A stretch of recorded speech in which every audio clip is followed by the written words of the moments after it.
हमें पता है कि आप परेशान भी हो रहे हो, आपके अंदर जोश भी है, दर्द भी है, दुख भी है, लेकिन थोड़ा सा शांति बनाकर रखें। सारा प्रोग्राम विधिवत ढंग से तैयार हो रहा है, क्योंकि हम संविधान को मानने वाले लोग हैं, संविधान के दायरे में रहकर के काम करेंगे। इसलिए आप सभी लोग शांति बनाकर रखें, जो भी होगा अच्छा ही होगा। सबसे पहले तो मैं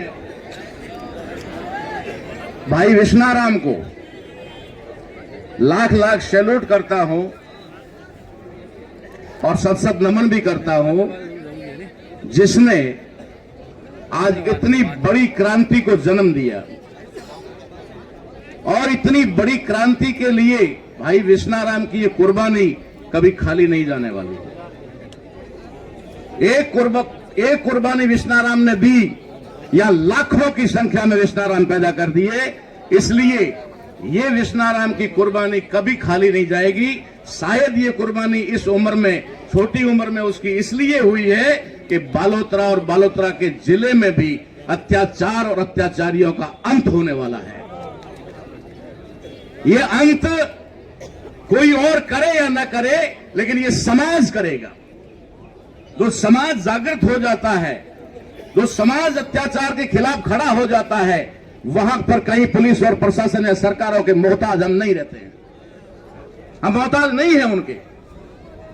लेकिन ये जागृति ना होने की वजह से ही आए दिन ये मामले बन रहे हैं। ना तो विश्नाराम का ये मर्डर जो है या हत्या है, ये पहली है और ना ही आखिरी है। हमें पता है ये दुनिया जब तक रहेगी तब तक अपराध रहेगा, अपराधी भी पैदा होंगे, लेकिन ये जागरूक युवा जो आज की तारीख में दिखाई दे रहे हैं, जागरूक समाज निश्चित तौर पे अपराधों में कमी करता है, क्योंकि अपराधियों के अंदर खोट पैदा करता है। इसलिए ये कुर्बानी खाली नहीं जाएगी। आज देश के अंदर, पूरे देश में आवाज चली गई है। यहां एक राज्य की बात ही नहीं है, राजस्थान की भी, पूरे ऑल इंडिया में ये मैसेज चला गया है और सभी जगह से लोग इसका पूरी तरह से जो निंदा कर रहे हैं और यहाँ के पुलिस और प्रशासन की भी नाकामी जो रही है या रह रही है, उसकी भी आलोचना कर रहे हैं। मैं आप लोगों को बताना चाहता हूं कि आज जो हम आक्रोश रैली कर रहे हैं, ये आक्रोश रैली करने के लिए हमें विवश किसने किया? कल हमने मौन रैली निकाली, मौन जुलूस निकाला बिना किसी हल्ले के, क्योंकि हम चाहते थे कि एक मौत है और मौत के ऊपर निकलने वाला जुलूस शांति से और मौन होना चाहिए। हमने मानवता के नाते वो किया, लेकिन उसके बावजूद भी मुझे ऐसा लगा कि कहीं न कहीं पुलिस और प्रशासन के अधिकारियों ने, आला अधिकारियों ने उसके ऊपर कोई गंभीरता से एक्शन नहीं लिया। ये आप सबके सामने है।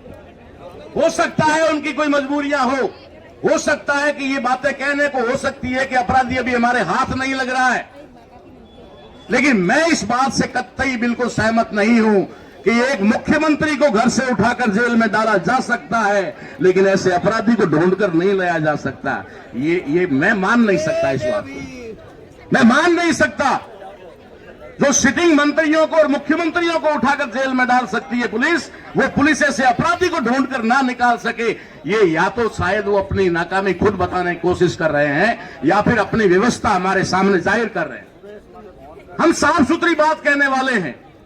मुकदमे पहले भी चल रहे हैं और भी कुछ हो जाएंगे, कोई फर्क पड़ने वाला नहीं है। जेल के लिए पैदा हुए। बाबा ने एक बात कही थी, वो थोड़ी अधूरी कह दी थी। हमारा जीवन या तो जेल में है या रेल में है या फिर इस सामाजिक मेल में है। तुम्हें दाटन ने पूछो तो एक जने कि डोकरी त्यारा दिकरा के तो कि मेरा दिकरा क्या तो ऊंट रे होने में, उनका जेल रे खोने में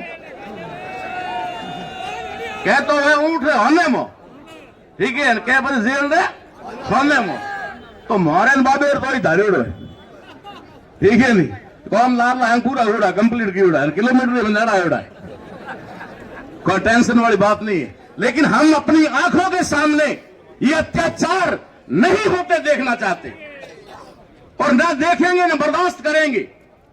कम से कम मुझे और किसी से हो ना हो, लेकिन मेरे समाज के अधिकारियों से तो मुझे उम्मीद जरूर होनी चाहिए कि वो तो इसको गंभीरता से ले और अपने समाज की रक्षा करे। हो सकता है कि आप कंपटीशन से, अपनी काबिलियत से या आपकी पढ़ाई की वजह से वहां पहुंचे हो, ये मैं मानता हूं, लेकिन ये पढ़ने का और कंपटीशन का अधिकार भी आपको संविधान ने दिया है। और ये रिजर्वेशन के तहत जो लोग आप पहुंचे हुए हो, वो सिर्फ पेट पालने के लिए नहीं, अपने बच्चों को पालने के लिए नहीं हो, ये समाज का प्रतिनिधित्व करने के लिए हो, रिप्रेजेंटेशन ऑफ सोसाइटी, आप समाज के प्रतिनिधि हो। वैसा मैं उम्मीद करूंगा और ये उम्मीद पे खरा उतरेंगे, ये भी मैं उम्मीद करूंगा। उम्मीद पे खरा उतरेंगे, ये भी उम्मीद ही करूंगा। उम्मीद से आगे कुछ नहीं मिलना मुझे। इसलिए साथियों, जो लड़ाई हम कभी भी लड़ते हैं, उस लड़ाई में किसी न किसी प्रकार का पंगा जरूर होता है। मैं आपको ऐलान करता हूं, या फिर हमें बुलाना मत, मेरे और भैरलाल जी को, वकील साहब को, इनको तो बुलाना ही मत।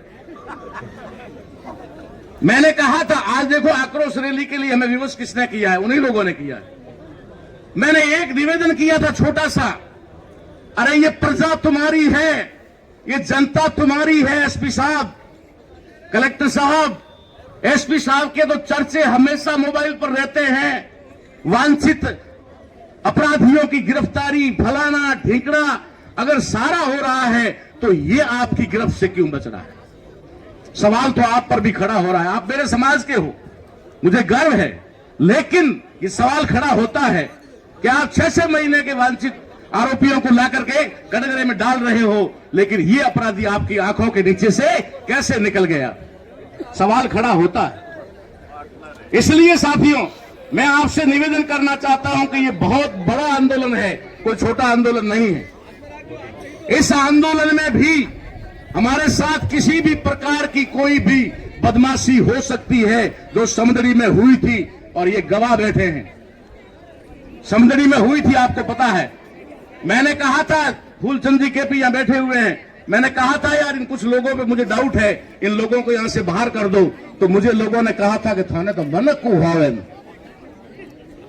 अरे मनक वेद का तो पड़ा हुआवे, पड़ा अपराधी या गुंडा वे उगवन की बर्दाश्त कर। उसका मुकदमा आज भी हम झेल रहे हैं, आज भी 10 साल से उसकी पेशियों पे जा रहे हैं, कोई फर्क नहीं पड़ता। मैंने तो उस समय भी कहा था कि 52 लोग थे, 26 के नाम निकाले हैं तो 25 के और निकाल देते, बेचारे लेबर थी, मजदूर थे, मेरा एक का नाम रख देते और मुझे केस में रखते। मैं फक्र से कहता कि मुझे गर्व है, मुझे कोई नहीं फर्क पड़ता, लेकिन उन मजदूरों को अंदर डाल करके और नेता सारे बच गए। इसलिए आज भी हमारा जो आक्रोश रैली करने की मजबूरी है, इसमें मैं आपको कुछ हिदायतें देना चाहता हूं। अपनी अपनी टुकड़ी बनाकर रखें। जो भी जिस टीम के साथ में आया है, अपने टीम के साथियों को अलग ना होने दें। जब आप रास्ते में चलेंगे तो आपका पूरा ग्रुप साथ चलना चाहिए, ताकि आपके बीच में कोई अनजान व्यक्ति घुसे तो पता चल सके। अक्सर होता क्या है मालूम है तुम्हें? ये मैं रैली के संबंध में दे रहा हूं, भाषण नहीं दे रहा हूं, रैली के संबंध में आपको निर्देश दे रहा हूं। कोई भी व्यक्ति आपके बीच में घुस करके पुलिस वालों के ऊपर पत्थर फेंक करके वहां से गायब हो सकता है। जैसे ही पुलिस वाले को पत्थर लगा, आपके उधर से लाठीचार्ज हो जाएगा, आंसू गैस के गोले हो जाएंगे, रबर की गोलियां आ जाएगी, और हो सकता है ओरिजिनल गोलियां भी आ जाए। क्योंकि सिस्टम ने एक ऐसा काम किया हुआ है। मैं सुबह से कुछ लोगों से मिल रहा हूं, यहां पर 90% से वो पुलिसकर्मी जो है वो हमारे SC ST के ही तैनात किए गए हैं। सिर्फ 10% ही दूसरे होंगे या 5% होंगे, हमारे ही है, ताकि इधर का पत्थर जाए तो भी हमारे आदमी का सिर फूटे, और उधर से डंडा चले तो भी हमारे आदमी का ही सिर फूटे। इसलिए आपको ये आक्रोश रैली निकालते वक्त बड़ी सावधानी बरतनी होगी, बहुत ही बड़ी सावधानी आपको रखनी होगी कि कौन आपके पीछे में चल रहा है। अनजान व्यक्ति अगर है तो आपकी नजरें उस पर होनी चाहिए कि वो क्या हरकत कर रहा है, किस तरीके से माहौल बिगाड़ने की कोशिश कर रहा है, क्योंकि उनको मालूम है कि इतने बड़े आंदोलन को रोकना उनके बस का रोग नहीं है।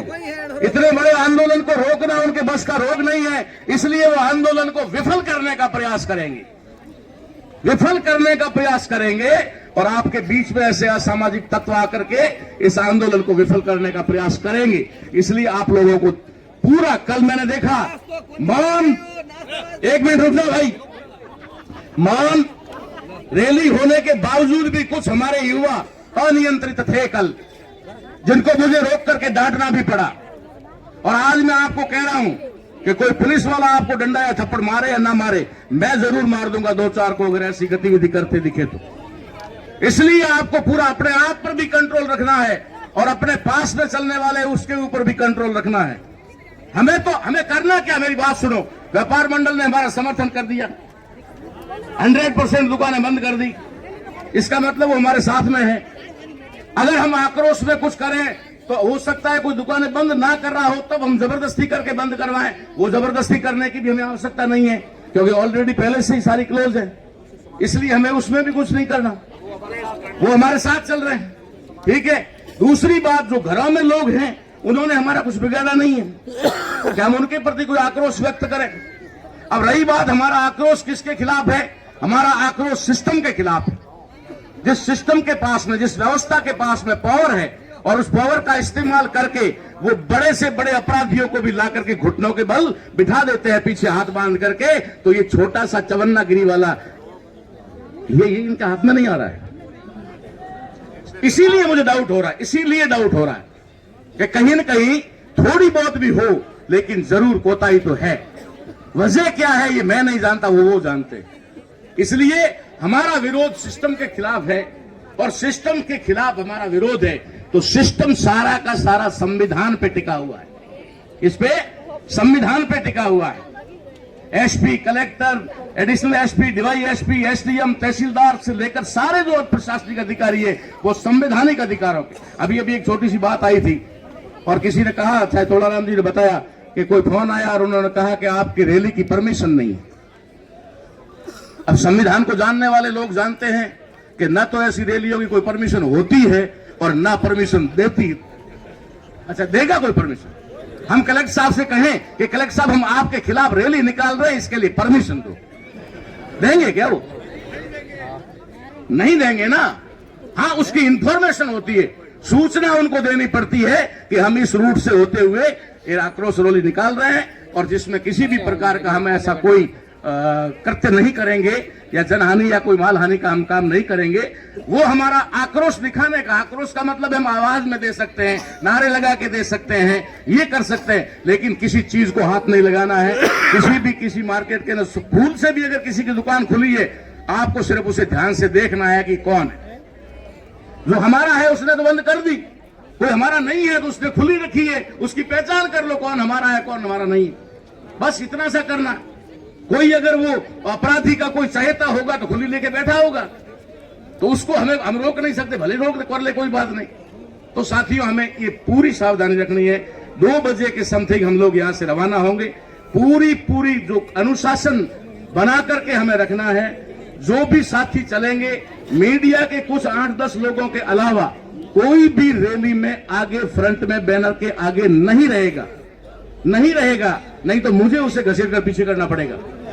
जो भी हमारे साथी हैं, सीनियर साथी हैं, जो भी प्रतिनिधि मंडल है, जो भी बाहर से आए हुए प्रतिनिधि हैं, सबसे आगे वो चलेंगे। जयपुर से, बीकानेर से, नोखा से, जोधपुर से, पता नहीं कहां से हमारे बीच, नागौर से लोग आए हैं, जालौर से लोग आए हैं, वो लोग आगे रहेंगे। उनके प्रतिनिधि, वो भी पूरी भीड़ नहीं, उनके प्रतिनिधि आगे